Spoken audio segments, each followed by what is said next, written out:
All right, everybody, welcome to Math with Grace. Today we're going to be working through Pre-Calculus, Unit 9, Section 1. Unit 9, Section 1 begins on page 5, and it's titled Probability. Okay, there's some vocabulary there for you to review. It says here that the probability that a given event, A, will occur is the probability of A equals S over N, where N is the number of equally likely events, and S is the number of those events that are considered successes. So successes over the number of events. Another way to think about it is the favorable things over the total number of things. Okay, the things that I want to happen over the total number of things that could happen. All right. The probability of an event happening will be a positive number from 0 to 1. 0 is less than or equal to the probability of A, which is less than or equal to 1. If the probability is 0, then there is no chance that the event will occur. Okay, it's impossible. If the probability is 1, it is certain. All right, let's turn the page. On the top of page 6, we see that the sum of probabilities assigned to all the elements of a sample space always equals 1. So if you had a 3-colored spinner for a game, let's say red, blue, green, right? If you add up all the different probabilities of getting the different colors, it would equal 1. And that's true for any set of probabilities, right? Now we have this A with a check mark above it, okay? Right after it, there's a little check mark, and it's read A prime. That's what we call A prime. This is a sample, this is the same as saying not A. So A prime equals not A. So if the probability of A is the probability that A will occur, the probability of A prime is the probability that A will not occur. And those two things as well equal 1. Okay, here's an example of that. If there is a 40% chance of it raining tomorrow, and they have all of this fractional stuff, but I think we can understand that if there's a 40% chance that it's going to rain, then there is a 60% chance that it's not going to rain.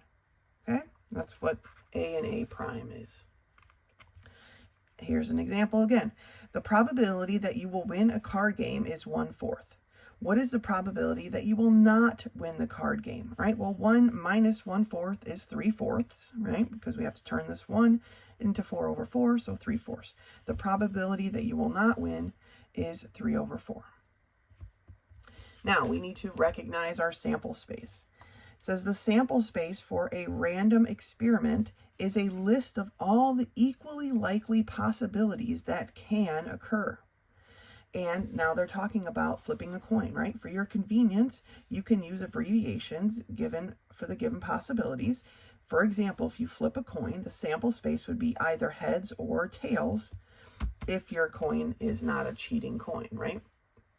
So here's my example. A coin is tossed 2 times in a row. List the sample space of this experiment. Well, the first toss could be a head and then a tail. It could be a head and then a head. It could be a tail and then a tail, and it could be a tail and then a head, right? Those are the 4 possible options that we have. And so that is our sample space. Okay? Another example here. A coin is tossed 3 times in a row. List the sample space of this experiment. Okay, again, we could have a head, then a head, then a head. We could have a head, then a head, then a tail. I'm not going to read this whole thing. You can see what's happening here, right?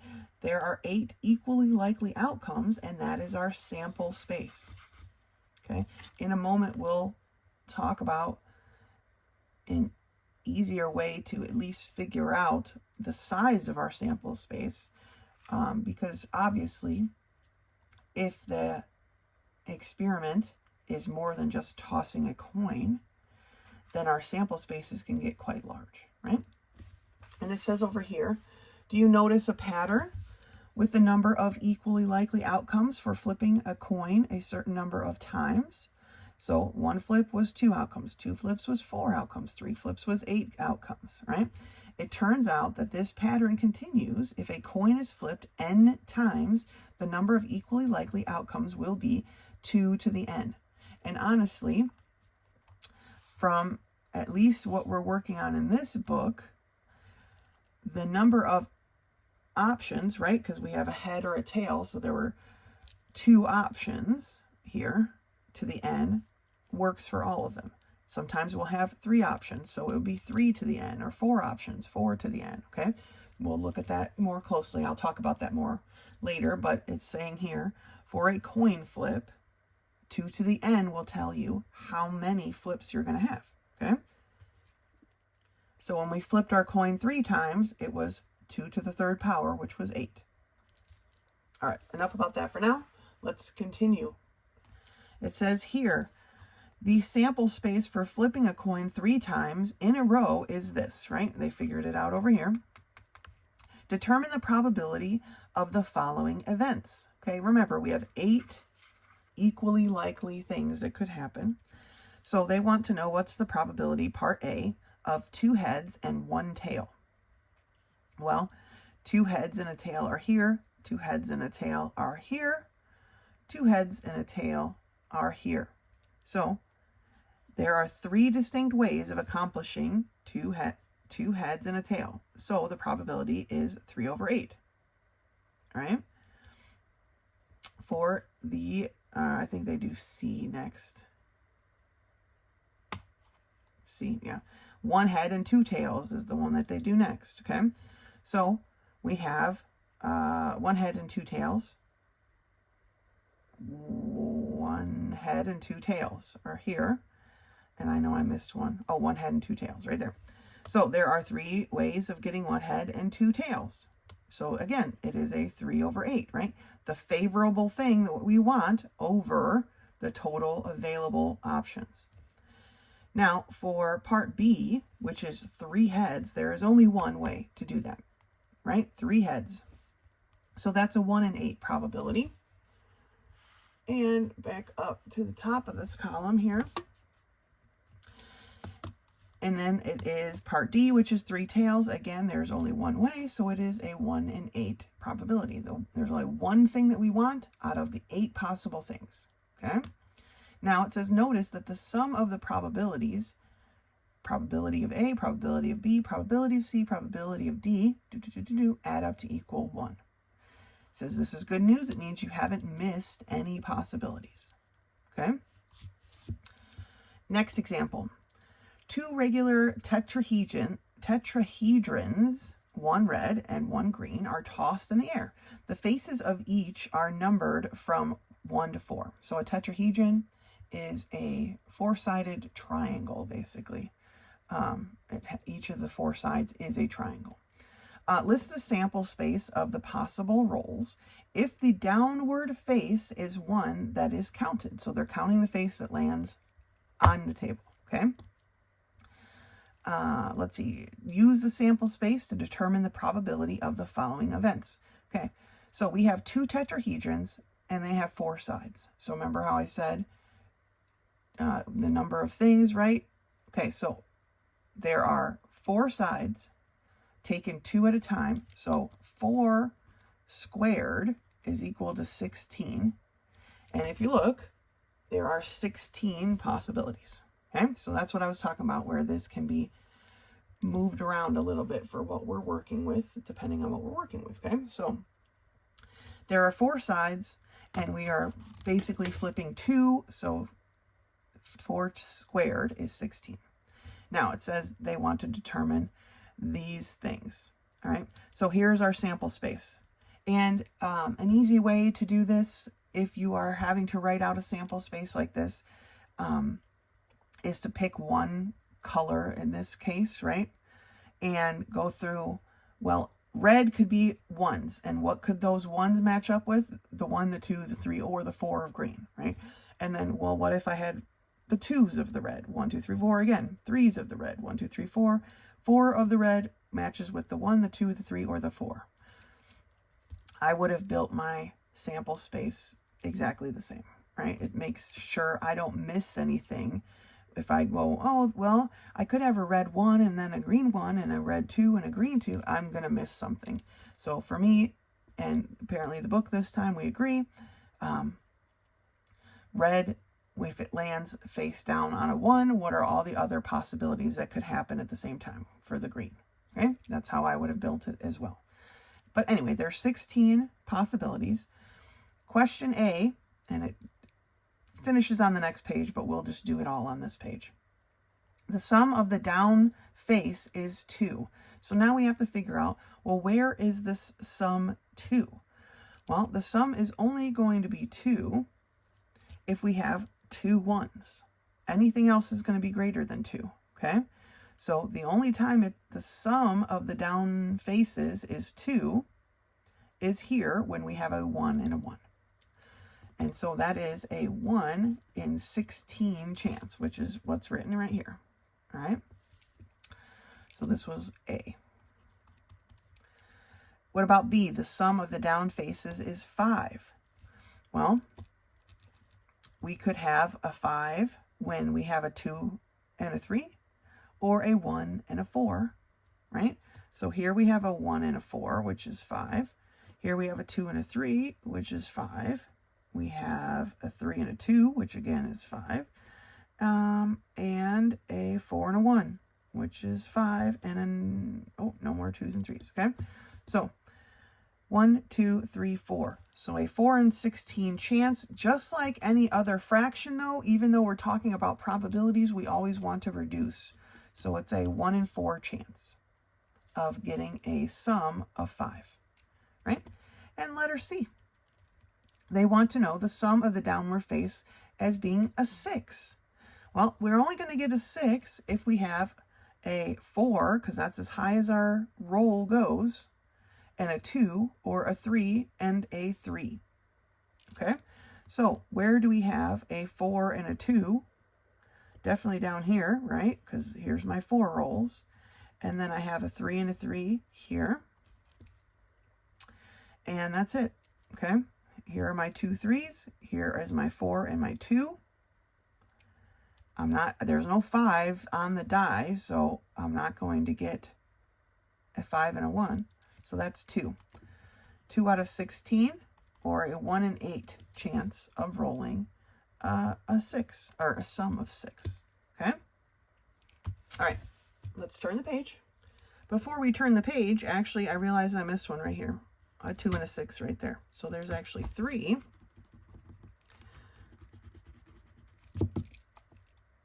3 out of 16. Sorry about that. I missed the 2 and the 4 right here. So a 3 out of 16 chance of rolling a 6. 1, 2, 3. All right, okay. Now we can turn the page. Now here at the top of page 8, there is one thing I want to point out. We've already finished this example on the other page, but it says that notice the sum of these probabilities doesn't equal 1. It actually equals 1/2. And it says this is because the problem didn't ask you to consider all the possible outcomes, right? We only looked at a certain amount of outcomes. The sum of rolling 2 tetrahedrons could have been 3 or 4 or 7 or 8, okay? But we didn't count those, so our probability, our adding up our sum of our probabilities isn't going to equal 1 in that case. All right, let's take a look at this last example here. It says 4 cards labeled 2, 3, 4, and 5, okay, are placed into a hat. So we have 4 options and 4 cards. So 4 to the 4th power. No, I read that wrong. There are 4 cards, one that's labeled 2, one that's labeled 3, one that's labeled 4, one that's labeled 5, okay? I got to read the whole thing before I start. All right, 1 card is drawn at random, put back into the hat, and then drawn a second time. So we're drawing one of the 4 cards twice, right? So 2 times. 4 squared is 16. So there are 16 events. I was going to say 64 events. That's a lot. All right. 16 events, okay? List the sample space of the possible outcomes, then determine the probability of the following events, okay? So they've listed their sample space, right? you could start with a 2, and they did all the 2s because you could get a 2 and a 2, a 2 and a 3, a 2 and a 4, a 2 and a 5. 3, then the 4s, and so on, okay? I'm not going to go through it all again. Now, the chance that both cards are even, well, 2 and 2, right? 2 and 4. I can skip the 3s because the 3 isn't even. Then I got 4 and 2 and 4 and 4, and then I could skip the 5s here because I'm not going to have evens, right? So there's a 1, 2, 3, 4, and 16 chance that, up here, that they are going to be even, which reduces to a 1 and 4. Part B says 1 even and 1 odd card shown, okay? Well, 1 even and 1 odd are going to be all the rest. I'm pretty sure. Oh, no, because some of them might have 2 odds. So let's count them. So 1 even and 1 odd. I'll put a circle by those. Even and odd, 2 and 5, 3 and 2. 3 and 3 is 2 odds, so that doesn't count. 3 and 4. 3 and 5 is 2 odds. 4 and 3 is even odd. 4, oh, I want to make sure I'm on. 4 and 5 is even odd. 5 and 2, not 5 and 3, 5 and 4, not 5 and 5. Okay, so that is 1, 2, 3, 4, 5, 6, 7, 8.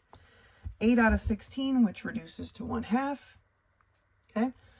The sum of the 2 cards less than 5. All right, well, 2 and 2 is 4. 2 and 3, or it says less than or equal to, so that's fine, is 5. 2 and 4 is greater than 5. 2 and 5 is greater than 5. So basically anywhere we have a 2 and a 3, right? Here's a 3 and a 2, which is 5.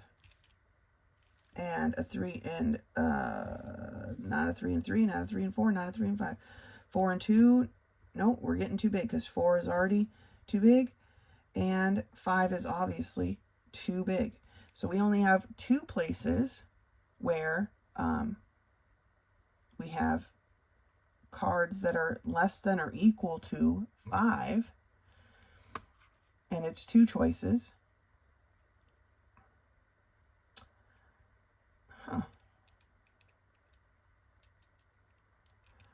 The sum of the 2 cards is less than or equal to 5, but then up here they say there's only one way to get a sum that is less than 5, but this says less than or equal to. So I think they have a bit of a mistake here. It would have been 2 out of 16 or 1/8 because it does say less than or equal to. This book has some errors here and there, so we will show them grace, right? Obviously here they just want less than 5. So it would be 1 of 6 because this one's equal to 5, right? But it does say less than or equal to here. All right. Besides the point, it's just an example. So the sum of the 2 cards is between 6 and 10 exclusive, okay? That means they don't equal 6 and they don't equal 10. So basically we're looking for everything equal to a 7, an 8, or a 9, okay? Let's see here. 2 is equal to 7 right here. Or 2 and 5, sorry. 3 and 3 is a 6. 3 and 4 is a 7. 3 and 5 is an 8. 4 and 2, 4 and 3 again is a 7. 4 and 4 is an 8. 4 and 5 is a 9. 5 and 3 is an 8. 5 and 2 is a 7. 5 and 4 is a 9, and then that would be a 10, so big too much. So we're looking for 7, 8, 9. We have 1, 2, 3, 4, 5, 6, 7, 8, 9 of those possibilities. So it is a 9 and 16 probability that you will draw a card greater than 6, but also less than 10, okay? It says, in the examples shown in this lesson, all the possibilities are actually written down. However, in more complex problems, there are often so many possibilities that writing down each possible outcome is just not practical. In these cases, formulas like the one we found for the size of the sample space, that 2 to the n, sample space for flipping a coin, will prove helpful. So make sure you pay attention to similar formulas as we move forward. All right, let's do some of these problems together. We've made it this far. The probability of spinning a 1 on a certain spinner is 3/8. What is the probability of not spinning a 1? So it's basically 1 minus 3/8, or, because in fractions, right, we have to have a common denominator, 8/8 minus 3/8. So we have a 5 in 8 chance of getting a not A, right? Or a not 1 is 5 in 8, which is letter D. All right, number 3. There is a 20% chance of rain tomorrow. What are the chances that it will not rain tomorrow? Well, 100% minus 20% is what we need to think, which is 80% chance. Let's look at one more here. A senior class at a certain high school contains 300 boys and 200 girls. If a member of the class is chosen at random, what is the probability of choosing a boy? Okay, how many, this is where our favorable over our total comes into play. Okay, how many are boys? Well, there's 300 boys. That's our favorable option. Over how many students? Well, there's 300 plus 200, or 500 students. Now, since these end in zeros, we can just cancel the zeros out, and we'll see that we have a 3 in 5 chance of choosing a boy, which is letter D. All right, let's take a look down here at number 7. If 550,000 sports cars were sold last year, 205,000 with 6 cylinders and the rest with 4 cylinders, what is the probability that the next sports car you see from last year will have 6 cylinders? All right, so our favorable is a 6-cylinder, which is 205,000. Our total number of sports cars were 550,000. So what is the probability? Well, again, with these zeros, right, we can just cancel them out. And then we need to reduce. So how many times does 5 go into, because that's the factor, a factor that they have in common, right? How many times does 5 go into 205? It goes in 41 times. And 5 goes into 550, 110 times. 41, I'm pretty sure, is a prime number. And therefore, that is the lowest our fraction is going to go. And that here is letter C. Okay? You have a 41 out of 110 chance, not percent, probability of finding one of these cars in a 6-cylinder. Now, hopefully in the future, we will learn to make this into percents so it's actually understandable, because if you told somebody this on the street, they'd probably be like, what are you talking about? Oh, you got a 41 and 110%, or 41 and 110 probability of finding that car. I'd be like, okay. All right, go ahead and finish the rest of these problems on your own and meet me back here for the next part of section 1. On page 11, we start our next part of section 1, and it's titled Addition of Probabilities. We have another vocabulary word here for this section. But looking at combining our probabilities, it says, imagine there is a group of 1,000 people from Phoenix, Arizona. 840 of them read the Arizona Republic newspaper, and 210 read the East Valley Tribune. If you choose a person at random, what is the probability that he or she reads the Arizona Republic? So it says here that the situation is similar to the situation discussed in the previous section. The sample space is the group of 1,000 people, 840 of whom read the Republic. So the probability is 21 in 250. By similar reasoning, the probability of picking a person who reads the Tribune is 210 out of 1,000, or 21 out of 100. But wait, it says the sum of these two probabilities is greater than 1. And it says, how can this be? It says the answer is that these two events, reading the Republic and reading the Tribune, are not mutually exclusive. It's possible for a person to read both newspapers, and it appears that it must be the case here. And if you add up these two numbers, right, it is actually greater than 1,000. 840 plus 210 is 1050. And that's what's throwing these numbers off, right?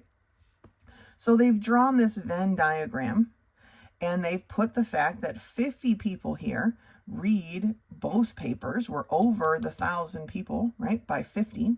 So 50 of these either read both, or honestly, maybe they don't read the paper at all. But the book went with the fact that they read both of the papers, okay? And so that changes the people who read the Arizona Republic down to just 790, and the people that read only the East Valley to 160, right? Because 50 plus 160, 210, 90 plus 50, or 790 plus 50 is 840, okay? So our numbers still have to work out. It says here that there must be at least 50 people who read both newspapers. There could even be more.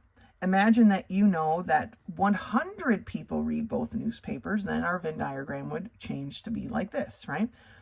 This is the number that they share, where if you're not sure what a Venn diagram is, these circles, right, represent different things. When they overlap, then those two things share something, share a portion of their data, okay? So if 100 people read both papers, then we have to adjust the numbers. So 100 plus 110 is 210. 100 plus 740 is 840. All right, so this is what a Venn diagram is if you've not been exposed to one before. Let's turn the page. So at the top of page 12, it says if a person is chosen at random from the group of 1,000, same that we were talking about on the last page, what is the probability that he or she reads the Republic, the Tribune, or both, right? What is the chance that they read the Republic, the Tribune, or both papers? It says to find this probability, you want to determine how many people are represented by the Venn diagram. You can do this by adding the three sections together. 740, 100, 110 equals 950, okay? So the probability that the chosen person reads at least one of the two papers is 950, okay? An important formula that can be applied to this is the probability of A in union with B is equal to the probability of A plus the probability of B minus the probability of A in junction with B. So union means all the things that they share. Intersection are the things that they have. Okay, let me say it a different way. The union means all of their things all together, which is what they did here. They added up all the things all together. The intersection is the actual things that they share, okay? So if you look at the formula and in the formula way, rather than just adding across, right? There's 840 out of 1,000 that read the one paper. I don't remember which one. There are 210 out of 1,000 that read the other paper, minus the overlap. This is where they overlap, okay? Minus the overlap gives me my 950 out of 1,000. Same answer as this one here, right? So it says, be sure to notice that if events A and B are mutually exclusive, then their intersection will have a probability of 0, okay? Because they don't overlap at all. Remember, mutually exclusive are two things that can't exist at the same time. So if they can't exist at the same time, then of course where they overlap will be 0 because they don't exist at the same time, right? That's the definition of it. All right. Example. A number between 1 and 9, inclusive, is selected, inclusive meaning 1 and 9 are included, okay? Exclusive, remember when the last example like this means that they weren't included, but here they are. Selected at random. What is the probability that the number chosen is either less than 4 or an odd number? So the sample space contains 9 things, right? We're just choosing one, so 9 to the 1 power is 9. Let A be the event that the number chosen is less than 4.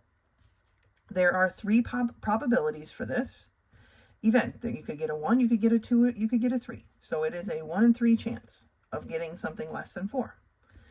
Let B be this event chosen that the number is odd. There are 5 possible choices for this event. 1, 3, 5, 7, 9. So B is a 5 and 9 probability, right? 5 choices out of 9 are odd. Now, they're not mutually exclusive. There is overlap, right? And that overlap occurs right here at 1 and at 3. So 1 and 3 overlap each other. So we actually need to subtract that 2 of 9, 2 out of 9. And so they end up with 3 plus 5, which is 8, minus 2, which is 6 over 9, or 2/3.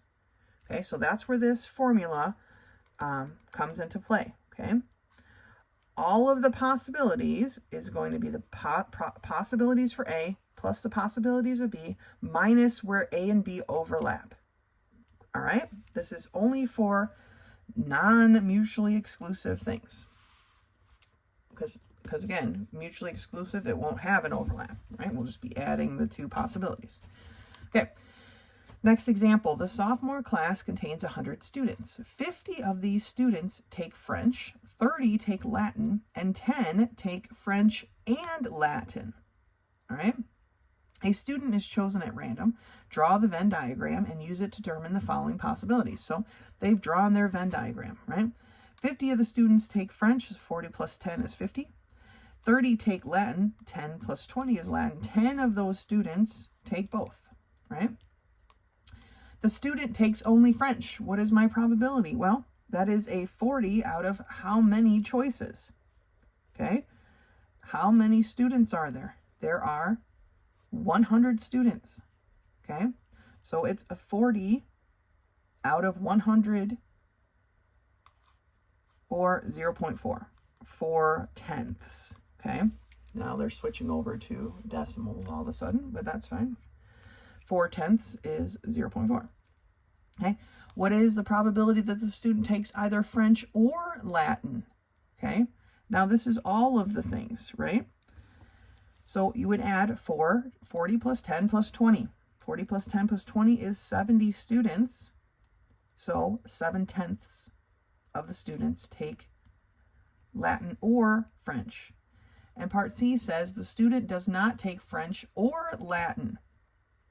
Okay, well, so from C, we figured out who takes French and Latin.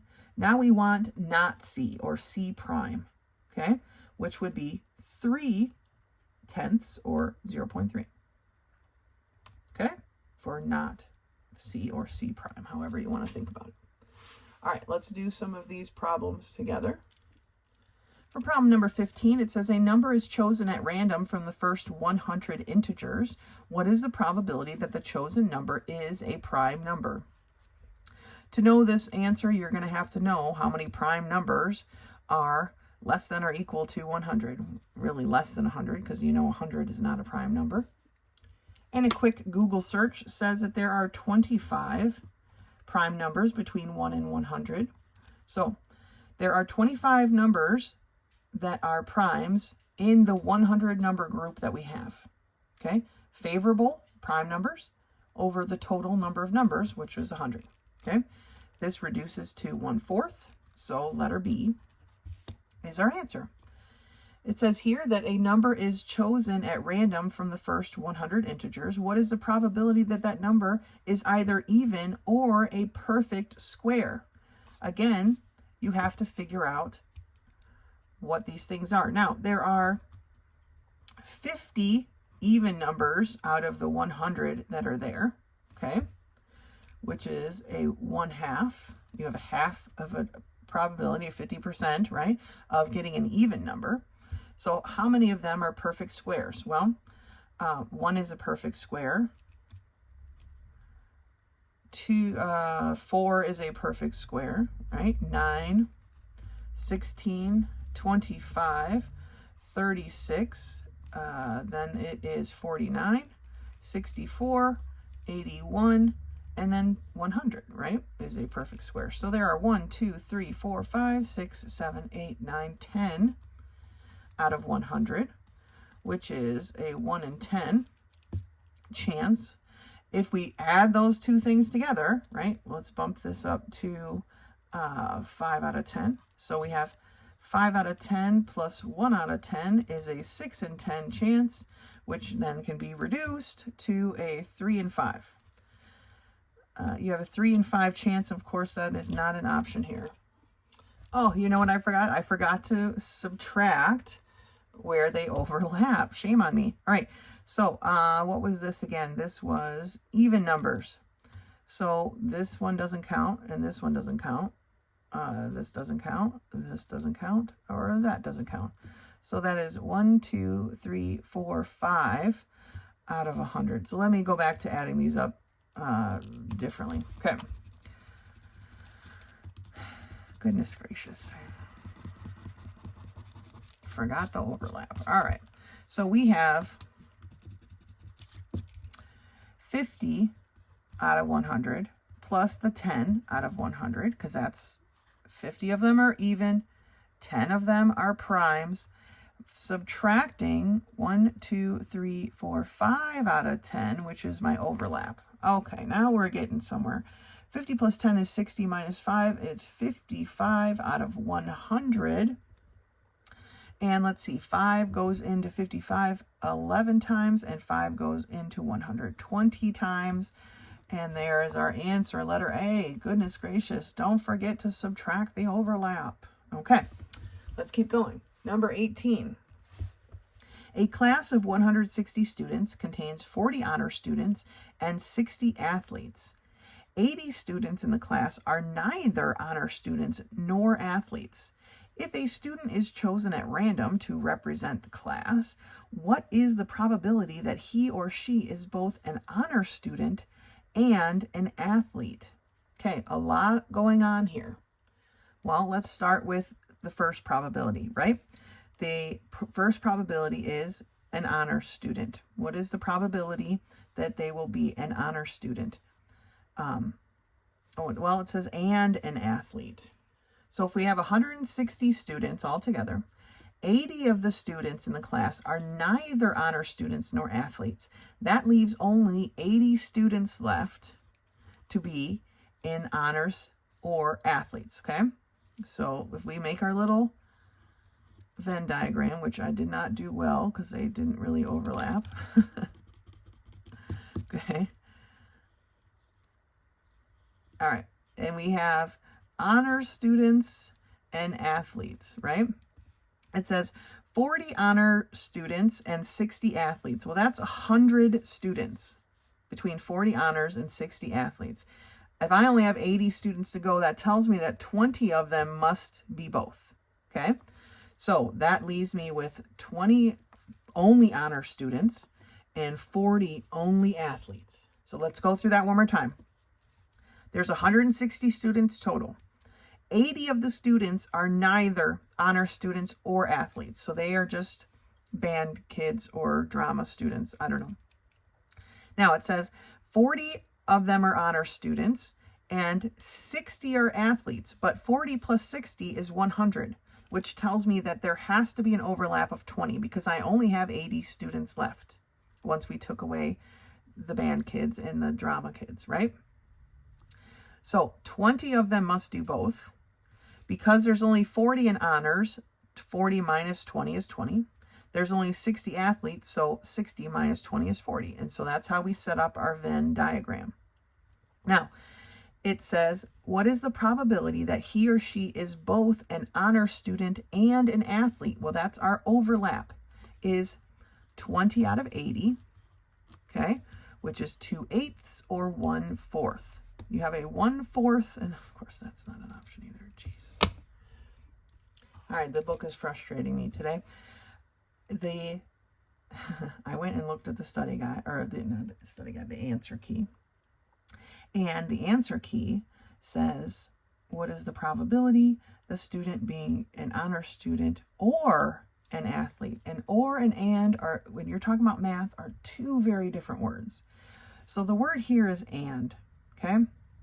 And I probably messed this up a little bit because we're drawing from all the students, and so it's a 20% chance, not out of 80, but out of 160 students, right?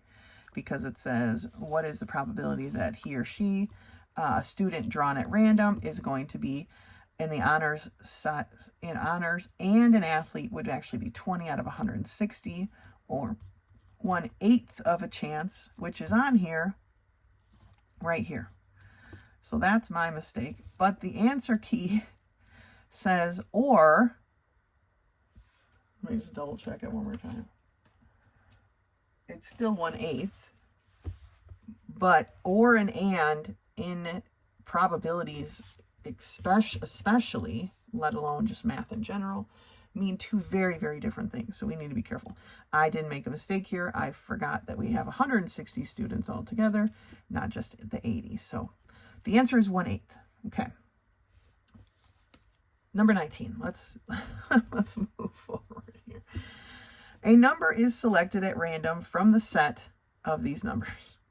1, 2, 3, 5, 15, 21, 29, 38, 500. If the chosen number is less than 29, you will win an ice cream cone. If the chosen number is odd, your best friend will win an ice cream cone, but she doesn't like ice cream, and so she will give it to you. So what is the probability that you will get at least one free ice cream cone? So I'm adding up some probabilities here. So first of all, how many choices do we have? We have 1, 2, 3, 4, 5, 6, 7, 8, 9 choices. Okay. The chosen number is less than 29, you win an ice cream cone. So how many are less than 29? 1, 2, 3, 4, 5, 6. So that is a 6 in 9 chance that you are going to win on your own draw an ice cream cone. You draw, but it is an odd number, then your friend wins. So, well, how many odds are there? 1, 2, 3, 4, 5, 6. 6 odds. So 6 and 9 odds. Now, we definitely have overlap here. And that is the 1, the 3, the 5, the 15, and the 21. So 1, 2, 3, 4, 5 overlaps out of the 9. So 6 plus 6 is 12, minus 5 is 7 over 9. There is a 7 in 9 chance that you will get an ice cream cone. Okay, don't forget to subtract. Okay, go ahead and finish the rest of these problems on your own and meet me back here for the next part. All right, the last part of section 1 begins on page 14, and it's called multiplication of probabilities. There is, again, a couple of vocabulary words. Make sure you are reading those and understanding them. All right, if the probability of a given event, A, is the probability of A, and the probability of another event, B, is the probability of B, then the probability of both events occurring is the probability of A times the probability of B. It says here you saw the examples of flipping a coin earlier, right? The probability of flipping a coin and getting ahead is 1 over 2. And the probability of flipping a second coin and getting ahead is still 1 over 2. So the probability of flipping 2 coins and getting 2 heads is 1 over 2 times 1 over 2, or 1 over 4. It says in some situations, the probability of a second event depends on what happens in the first event. For example, if you put 7 black chips and 3 white chips into a bag and then draw out 2 chips, one at a time, the probability of getting a black chip on your second draw is affected by what color chip you drew on your first draw.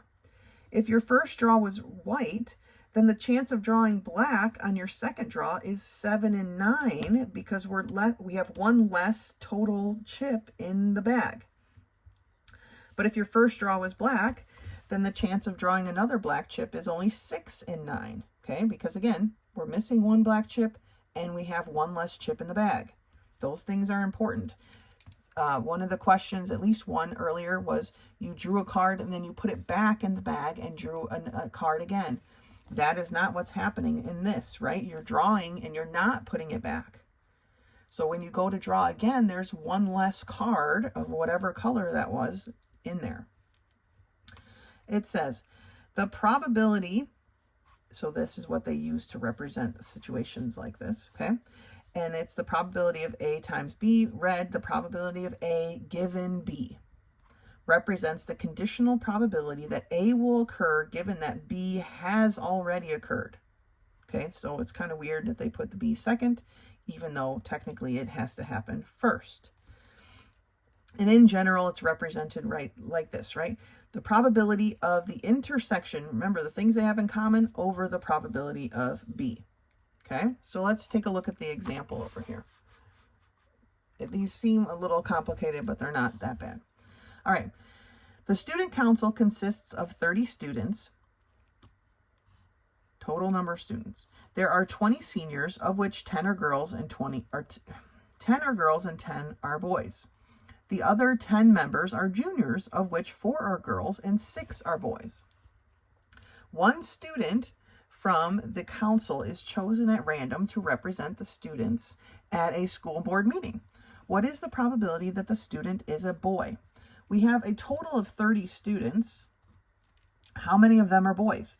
Well, 10 of the boys are seniors and 6 of the boys are juniors. So you have a 16 out of 30, or 8/15. Okay, 8 out of 15. If the student chosen must be a senior, what is the probability that the student is a boy? Well, there's still only 10 senior boys out of 30 students. So if the student chosen must be a senior, okay, so now we're only counting seniors, which is 20. So we have a 10 out of 20. Okay, the sample space is smaller because we're only counting seniors. All right.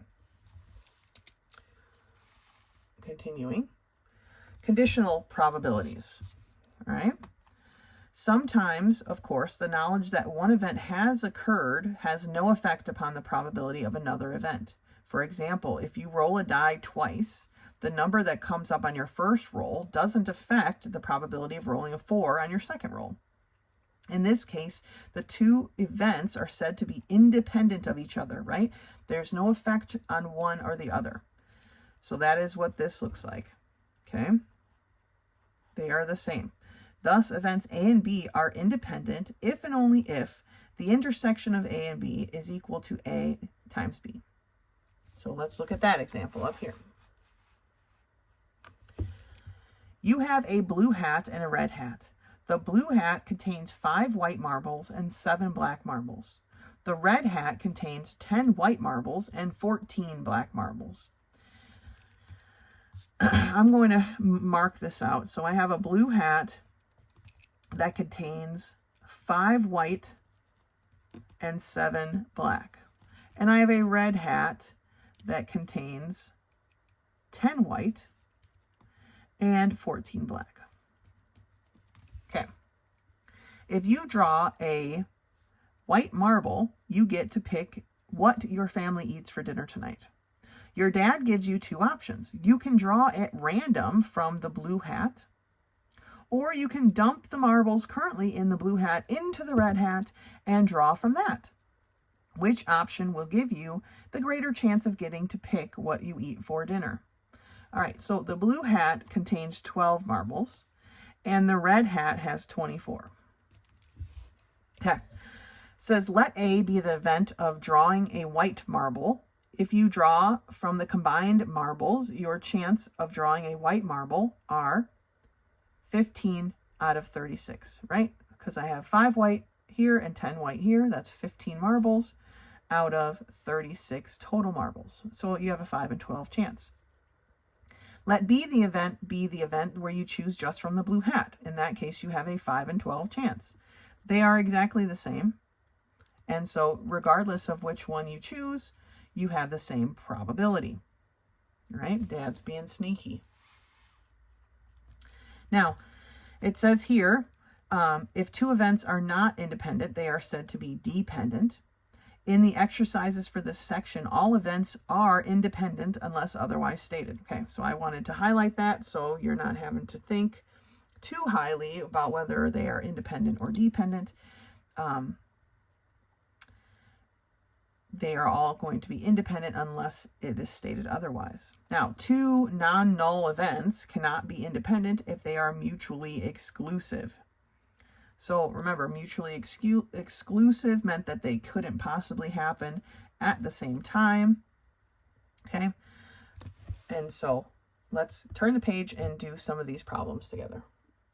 All right, let's take a look at problem number 22.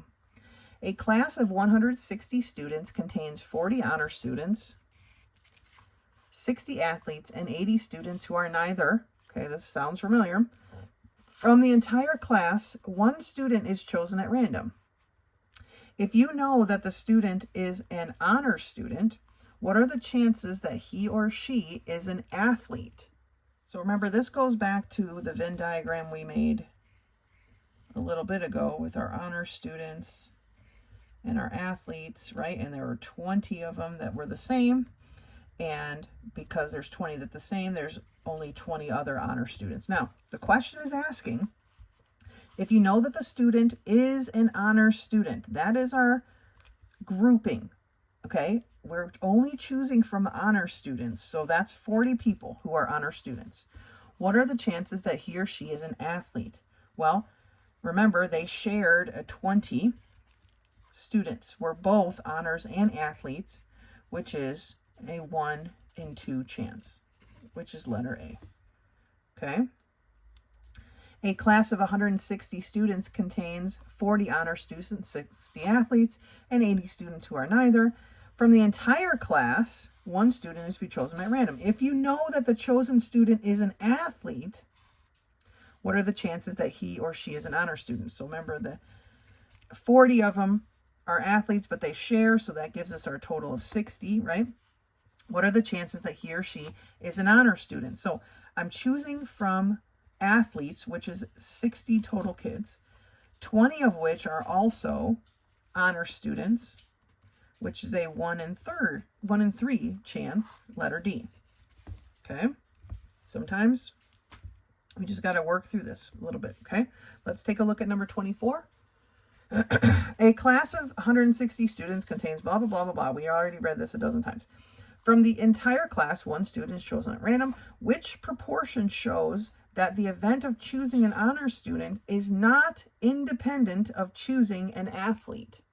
Okay, so choosing an honor student out of the whole class, but not being independent of choosing an athlete means we only have 20. So we have 20 out of 160 who are just honor students, okay? Which reduces to 1/8. Then, from not choosing an athlete, right, we have our 60 athletes out of 160 students times our honor students, or sorry, times our just athletes, right? That's how we figure that out. And this can be reduced like this. 4 goes into 16 4 times. I'm reducing first because multiplying these numbers was pretty large. 2 goes into 6 3 times, and 2 goes into 16 8 times. So this is a 3 in 32. So this is how they are not independent, because 1/8 does not equal 3 of 32. Okay, which is letter A. All right. Okay. Let's take a look at number 29. I know probabilities are kind of weird. We just have to think out the different choices that are available. All right. So there are 20 envelopes in a box. 20 envelopes. One envelope contains $20. 5 other envelopes contain $1. And the rest are empty. Okay. If one contains 20 and 5 contain $1, well, that is 6 envelopes, so that means there are 14 of them that are empty. You get to draw an envelope, and if it contains any money, you get to draw again until you draw an empty envelope. What are the chances you gain $25? Okay, which means you would have to draw all of them that have the money in it before you draw a empty one. So there are 6 with money and 14 that are empty. All right. That's what we're dealing with. We have 20 cards altogether. So what's our favorable over our total, right? We want a money card. So it is a 6 in 20 chance, right? But you're going to keep drawing. But remember, now you've already drawn a money card out. So now there's only 5 money cards left, and there's only 19 cards left. Then there are only 4 money cards left and 18 envelopes. I guess I'm calling them cards, envelopes. Then there are only 3 money envelopes, and there are 17 envelopes left. Then there are 2 left with 16 total. And now there's only 1 left with 15 money, or 15 envelopes. Okay, this is what we're calculating here. I'm going to reduce where I can because this is a little bit of a lot of math, right? So 5 goes into 24 times, okay? 4 goes into 4 once, perfect. 6 goes into 18 3 times, and then I can cancel those 3s, all right? I'm going to start circling things that I have left so that I don't lose them. I just have a 2 and this can be reduced to an 8. Still going to circle it. All right, and then that's it. We can't reduce any farther. So in the numerator, I have all 1s, so it's going to be a 1. In the denominator, I have 19 times 17 times 8 times 15. Well, that's going to be a big number. And that number is 38,760.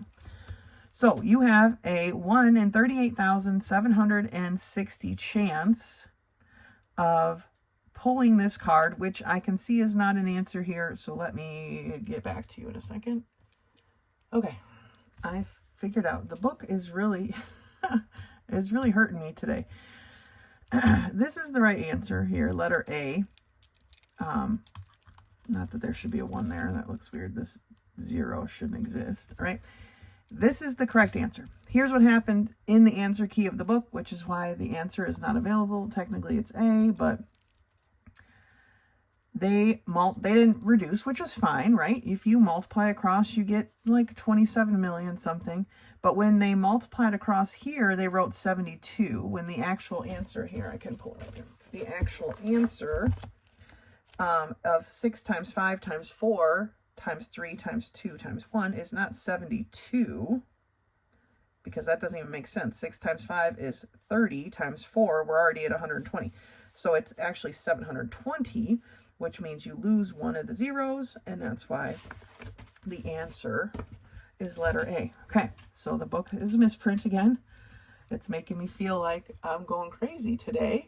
But the answer is letter A. Okay. Let's do another one just to get us back on track here.